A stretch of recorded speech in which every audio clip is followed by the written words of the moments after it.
મુખ્યમંત્રી ભૂપેન્દ્ર પટેલ અમેરિકા કેનેડાના પ્રવાસ જવા રવાના। વાઇબ્રન્ટ ગુજરાત 2027 માટે વૈશ્વિક રોકાણકારોને આપશે નિમંત્રણ। વૈશ્વિક મંચ પર રજૂ કરશે ગુજરાતની ગાથા। મહત્વની બિઝનેસ બેઠકોનું પણ આયોજન।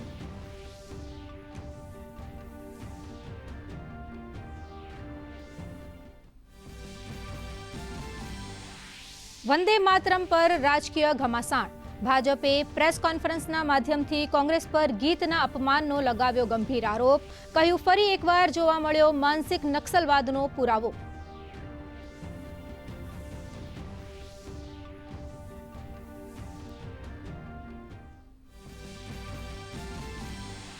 રાજસ્થાનના પ્રવાસ દરમિયાન ગૃહમંત્રી અમિત શાહે વિપક્ષના વ્યવહાર સામે ઉઠાવ્યો વાંધો। કહ્યું, વંદે માતરમ ગાનને અધૂરું મૂકવું એ શરમજનક ઘટના। બંકિમ બાબુ અને દેશની જનતાની કોંગ્રેસ માંગે માફી।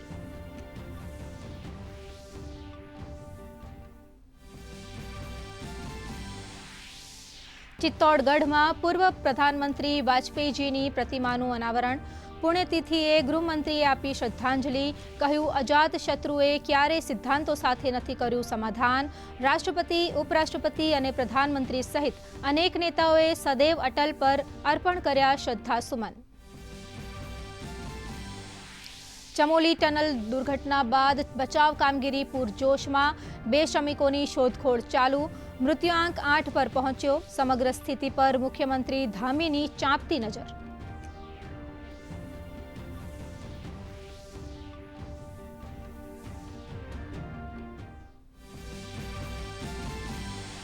આસામમાં પૂરની સ્થિતિ બાદ જનજીવન પૂર્વવત થવા તરફ, તો ઓડિશામાં સ્થિતિ વિકટ। અંદાજે 3 લાખ લોકો પૂરથી અસરગ્રસ્ત। તંત્ર બચાવ અને કામગીરી માટે સતત ખડે પગે તૈનાત।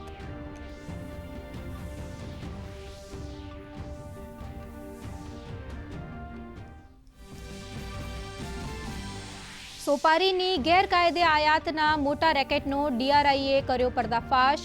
રૂપિયા 2500 કરોડથી વધુની કસ્ટમ ડ્યુટી ચોરીનો કર્યો ખુલાસો। બાંગ્લાદેશના નામે દક્ષિણ પૂર્વ એશિયાથી થતી હતી સોપારીની આયાત।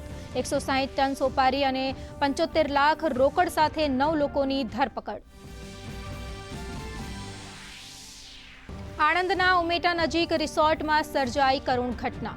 સ્વિમિંગ પુલમાં ડૂબી જવાથી 2 બાળકોના મોત। રજા માણવા આવેલા પરિવારના 2 પુત્રો કાળનો ભોગ બનતા પરિવારમાં શોકનો માહોલ। પોલીસ દ્વારા તપાસનો ધમધમાટ।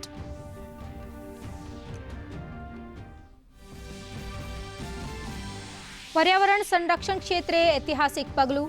કચ્છના બંને ઘાસ મેદાનમાં 20 કાળિયારને કરાયા મુક્ત। વનતારાના સહયોગથી વન વિભાગની મહત્વપૂર્ણ પહેલ। સ્થાનિક વન્યજીવો અને કુદરતી વાતાવરણને પુનઃજીવિત કરવાની દિશામાં પ્રશંસનીય પહેલ।